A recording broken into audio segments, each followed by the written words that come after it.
నీళ్లలోనే పుట్టి పెరిగి నిరంతరం నీళ్లలోనే బతికే చేప అబ్బా దాహంతో నాకు గొంతెండిపోతుంది అని మొత్తుకుందిట. అదేంటి నువ్వు నీళ్లలోనే ఉంటావు, అసలు నువ్వు ఊపిరి తీసేదే ఆ నీళ్లతో కదా, అసలు నీ జీవితమే ఆ నీళ్లు కదా అని ఎవరన్నా మాట్లాడటం మొదలు పెట్టారనుకోండి, వాళ్ళది వృధా ప్రయాస.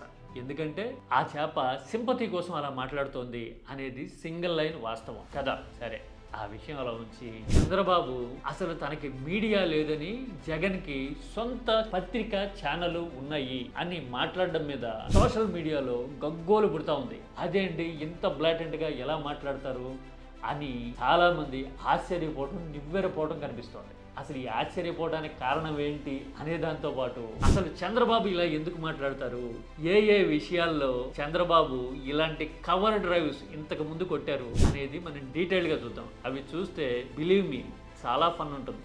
అదే చంద్రబాబు స్పెషాలిటీ. ఎదుటి వాళ్ళకి సిల్లీగా అనిపిస్తుంది అని తెలిసినా కానీ చాలా సీరియస్గా మాట్లాడడం చంద్రబాబు స్టైల్ ముందు నుంచి కూడా. ఆ డీటెయిల్స్ అంటే చూద్దాం. This is key talks.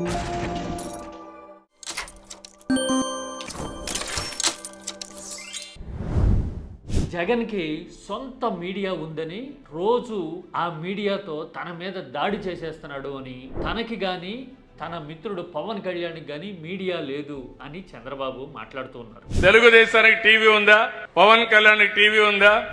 ఇది చూసినప్పుడు చాలా మందికి ఆశ్చర్యం వేస్తా ఉంది. ఇప్పుడు కాదు, కర్ణుడు కవచకుండలాలతో పుట్టినట్టు అసలు చంద్రబాబు ముఖ్యమంత్రి అయ్యిందే మీడియా సపోర్ట్ తో అని ఆయన సన్నిహితులు, ఒకప్పుడు ఆయనతో పాటు కలిసి అడుగేసిన ఆయన తోడలుడు కూడా స్వయంగా ప్రకటించడం, గ్రంథస్థం చేయడం అంటే ఇన్ రిటర్న్ రాయడాన్ని నాటి జనరేషన్స్ చూసాయి. ఎప్పుడు 30 ఏళ్ల కిందటే. మరి 30 ఏళ్ల కిందటే మన మీడియా మేనేజ్మెంట్ ఆ స్థాయిలో ఉంటే ఇప్పుడు ఎలా ఉంది అనేది మనకి కళ్ళ ముందు కనపడుతోంది. ప్రస్తుతం మనకి సపోర్ట్ చేస్తున్న మీడియా నేరుగా మన ప్రభుత్వంతోనూ మన కార్యకలాపాలతోనూ అనుసంధానం అయిపోయింది కదా సార్. ఒక మీడియా సంస్థకి అనుబంధంగా ఉన్న ఆర్థిక సంస్థ మీద రాష్ట్ర స్థాయి దర్యాప్తులన్నిటికీ మనం బ్రేక్ వేసాము.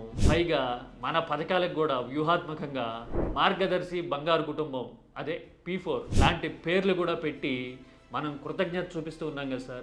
ఇంకో మీడియా సంస్థ ఏమో మన లైవ్ కాంట్రాక్ట్లు, వ్యవహారాలు అన్నీ మనం ఎప్పుడు అధికారంలో ఉన్నా కానీ వాళ్లే నిర్వహిస్తూ ఉంటారు. వాళ్లే మన తరపున అన్ని వ్యవహారాలు నిలుపుతూ ఉన్నారు కదా. ఆ తర్వాత మరో ఛానల్ అయితే ఆ యాజమాన్యానికి నేరుగా మనం ఒక ధార్మిక పరిషత్ని అప్పగించేశాం కదా. ఇలాగా మీడియా, ప్రభుత్వము కంజాయింట్ ట్విన్స్ లాగా, అంటే అవిభక్త కవలల్లాగా కలిసిపోయిన సిచ్యువేషను మన రాష్ట్రంలో తప్ప దేశంలో ఇంకెక్కడా లేదు కదా సార్. పలానా చోట ఉంది ఇలాగా అని చూపించడానికి పోలిక. మరి ఇంతలా అటాచ్ అయిపోయి ఉన్నా కానీ మనం ఇలా ఎందుకు చెప్పాలి? ఎందుకంటే there is a reason. Sympathy కావాలి మనకి. మనం చెప్తే ఇప్పటికీ కొందరు నమ్ముతారు అని మనం బలంగా నమ్ముతాం కాబట్టి ఇలాంటివన్నీ మనం చెప్తూ ఉన్నాం. మీడియా మనకంటే ముందు మనకేం కావాలో రాయటము, మనకేదన్నా ఆపద వస్తే గనక దాన్ని ఎలా మిటిగేట్ చేయాలి అనేది కూడా ఆలోచించేసి మన కోసం ముష్టి యుద్ధాలు నిరంతరం చేస్తూనే ఉంది కదా. ముష్టి యుద్ధాలు అంటే వేరే రకంగా అనుకుంటారేమో. ముష్టి అంటే ఫిస్ట్, ఇదనమాట. ముష్టి యుద్ధాలు చేస్తూనే ఉంది కదా. మరి అయినా కానీ ఇలా ఎందుకు మాట్లాడతాము అంటే yes, there is a reason. ముందు నుంచి మనం ఇలాగా మనల్ని ప్రొజెక్ట్ చేసుకోవటము, సింపతి ఫ్యాక్టర్ని గెయిన్ చేయడానికి ట్రై చేయడం అనేది మన రాజకీయంలో ప్రధానమైన భాగం.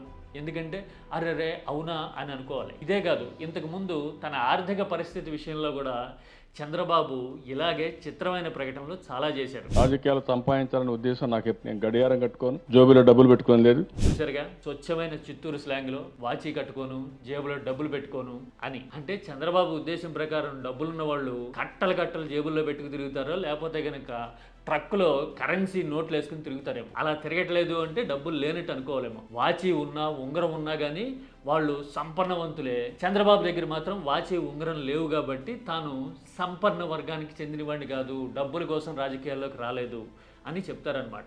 అది నమ్మేందుకు కొందరు సిద్ధంగా ఉంటారు అని ఆయన భావిస్తారు. తీరా చూస్తే రిపోర్ట్లేమో ఇప్పుడు దేశంలోనే అత్యంత సంపన్నమైన ధనిక సీఎం చంద్రబాబు, ఆయనకి 900 కోట్లకు పైగా ఆస్తులున్నాయి అని రిపోర్ట్లు వస్తూ ఉంటాయి. ఇప్పుడు కూడా సరిగ్గా ఇలాగే మీడియా తనకి లేదు అని చంద్రబాబు చెప్తున్న దానికి, ఆర్థిక నిరాడంబరత విషయంలో గతంలో చంద్రబాబు చేసిన ప్రకటనకి మధ్య సిమిలారిటీ మనకి క్లియర్గా కనపడుతుంది. అంటే వాస్తవాలు ఎలా ఉన్నా కానీ సింపతి కూడా తనకే రావాలి, సింపతి కోసం తాను ఇలా మాట్లాడతాను అని చంద్రబాబు పదే పదే ప్రూవ్ చేస్తుంటారు. అన్నట్టు సొంత మీడియా లేదు అంటే అప్పట్లో లోకేష్ స్టూడియో ఎలాంటి ఛానల్ నడిపి చేతులు కాల్చుకున్నారు కదా అని కొందరు కామెంట్ చేస్తారేమో. నేను ఇంకా అలాంటి డీటెయిల్స్ చాలా ఉంటాయి, అవి నేను ప్రస్తావించలే ఇక్కడ నేరుగా.